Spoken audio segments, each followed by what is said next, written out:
রাধে রাধে সবাইকে। আজ আমি রান্না করছিল উচ্ছে পকোড়া। যারা উচ্ছে পছন্দই করেন না, একদম উচ্ছে তেতো বলে খেতে চান না, তারা একবার এইভাবে উচ্ছে পকোড়াটা বানিয়ে ভাত দিয়ে খাবেন, মনেই হবে না যে আপনারা উচ্ছে খাচ্ছেন, কোনো তেতো ভাব থাকবে না।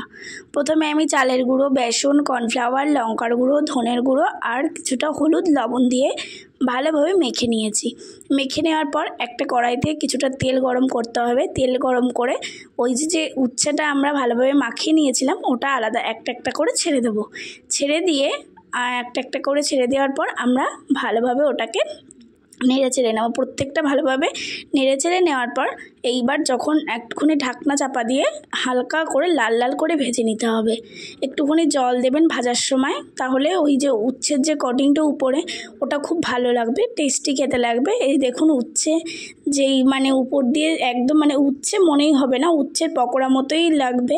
এইবার ভালোভাবে উচ্ছেটা আমরা ভেজে নিয়েছি একদম লাল লাল করে, এই যেমন আছে এরকম এর থেকেও ভালোভাবে ভেজে নিতে হবে, একদম পুরো লাল লাল করে, যাতে ভিতরের যে কাঁচা ভাবটা ওইটা যেন না থাকে, তেতো ভাবটাও থাকবে না। তারপর একদম লাল লাল করে ভেজে নিয়েছি। কটা লঙ্কা চিড়ে দিয়ে ভালোভাবে ভেজে নেবেন, আরও টেস্টি লাগবে।